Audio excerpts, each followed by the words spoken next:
अस्सलाम वालेकुम नाजरीन, अगर आपको वीडियो पसंद आया तो सब्सक्राइब करके बेल आइकन पर क्लिक कर दें ताकि आपको बर वक्त नोटिफिकेशन मिल जाए हर आने वाली वीडियो का। अस्सलाम वालेकुम नाजरीन, आज की इस वीडियो में मैं आपके साथ एक ऐसा इंडिकेटर शेयर करने जा रहा हूँ जिसके बारे में शायद आपने पहले कभी ना सुना हो।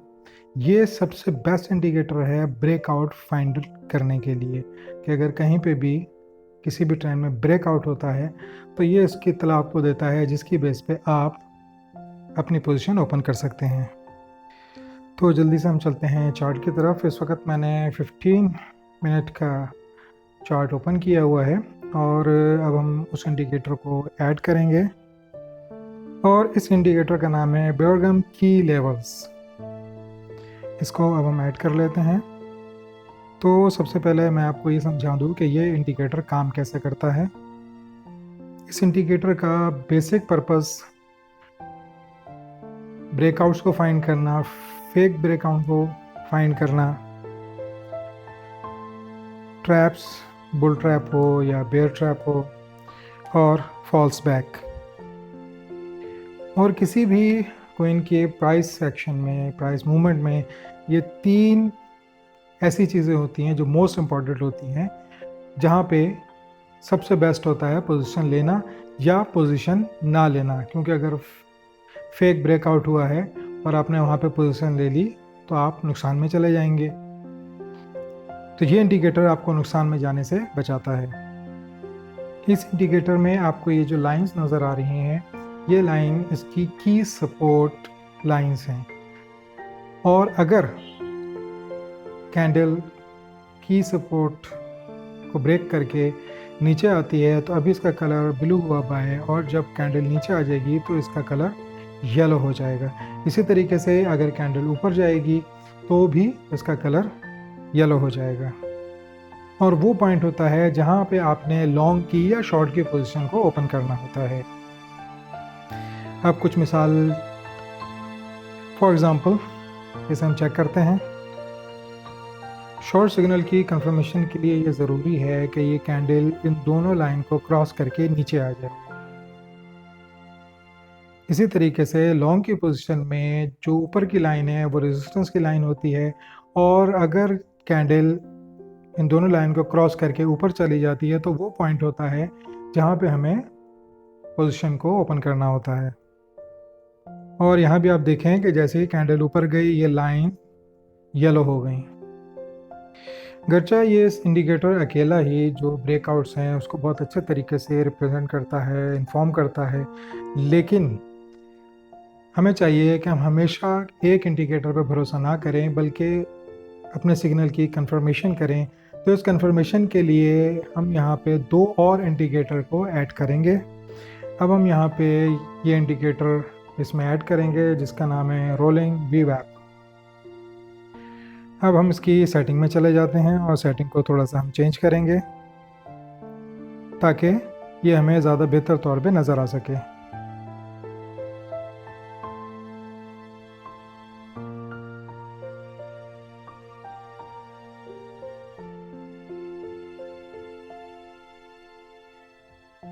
ये indicator basically as a baseline support करता है इंडिकेटर को, और उसमें भी हम इसी चीज़ को मद्देनज़र रखेंगे कि जब कैंडल्स इस लाइन के नीचे होंगी तो इसका मतलब ये है कि हमें शॉर्ट की पोजीशन खोलनी है। वहाँ पे अगर कोई लॉन्ग का सिग्नल हमें मिलता है तो वो सिग्नल हमें नहीं लेना है, और जब कैंडल इस लाइन से ऊपर होंगी तो वहाँ पे हमें लॉन्ग का सिग्नल खोलना है। अगर वहाँ पे हमें शॉर्ट का कोई सिग्नल मिलता है तो वो पोजीशन हमने नहीं लेनी है। तो इस इंडिकेटर से हमें एक और सपोर्ट मिल जाती है कि हमारा जो सिग्नल है वो वैलिड है या नहीं है। लेकिन इसके बावजूद हम यहाँ पे एक और इंडिकेटर को ऐड करेंगे ताकि हम बिल्कुल श्योर हो जाएं कि हमें जो सिग्नल नज़र आ रहा है वो वाकई वैलिड है या नहीं है, और हमें उसमें ट्रेड लेनी चाहिए या नहीं लेनी चाहिए।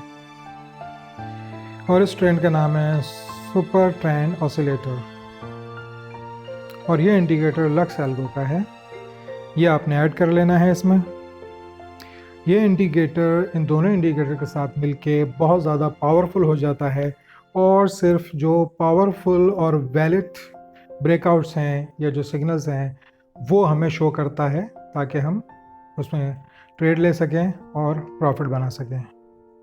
अब हम इसकी सेटिंग में जाके थोड़ी सी इसकी सेटिंग चेंज कर लेते हैं।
अब जबकि ये तीनों इंडिकेटर हमने इस चार्ट में ऐड कर दिए हैं, तो अब एक दफ़ा फिर हम रूल्स के ऊपर आ जाते हैं कि वो कौन से रूल्स हैं, वो कौन से साइंस हैं। जब हमें जो नज़र आए तो हमने ट्रेड लेनी है।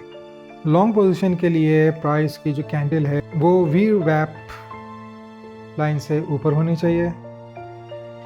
उसके साथ साथ कैंडल जो है वो की लेवल ऑफ रेजिस्टेंस से ऊपर होनी चाहिए।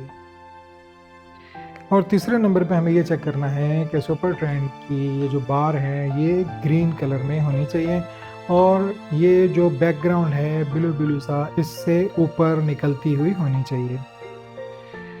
और जहाँ पे भी हमें ये तीनों रूल मिल जाएं, तीनों साइन मिल जाएं, वहाँ पे हमने लॉन्ग की पोजीशन ओपन कर लेनी है।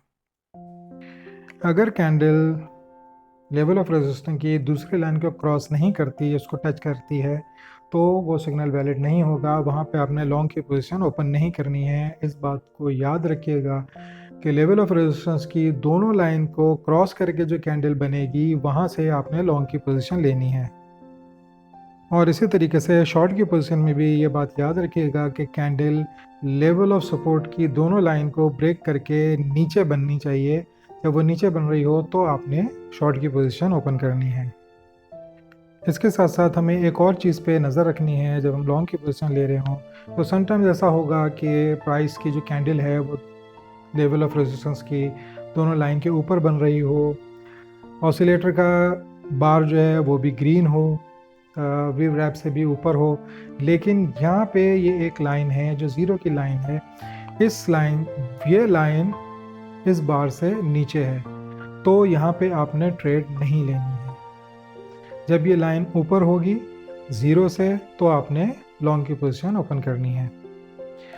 अब हम जल्दी से बात कर लेते हैं शॉर्ट की पोजीशन के लिए। तो शॉर्ट की पोजीशन बिल्कुल लॉन्ग की पोजीशन के अपोजिट होगी कि प्राइस की जो कैंडल है वो VWAP की लाइन से नीचे होनी चाहिए, ऑसिलेटर की बार रेड होनी चाहिए और वो ब्लू लाइन से क्रॉस करती हुई बाहर की तरफ हो, और प्राइस की जो कैंडल है वो लेवल ऑफ सपोर्ट की दोनों लाइन को क्रॉस करके से नीचे बन रही हो। जब ये तीनों चीज़ें मैच कर जाएं तो यहाँ पे आपने शॉर्ट की पोजीशन ओपन करनी है। तो उम्मीद है फ्रेंड्स आपको ये चीज़ समझ में आई होगी।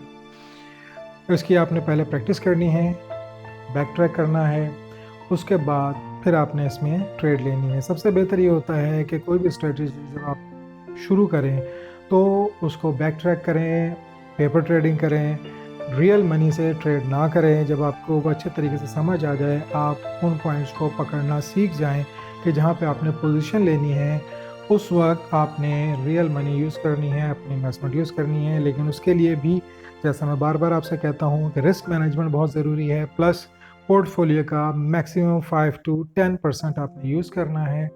और जो भी स्टॉप लॉस आपने बनाना है, उस स्टॉप लॉस के हिसाब से आपने स्टॉप लॉस लाजमी यूज़ करना है, क्योंकि विदाउट स्टॉप लॉस अगर आप ट्रेड लेते हैं और वो आपके अगेंस्ट चली जाती है तो लिक्विडेशन हो सकती है।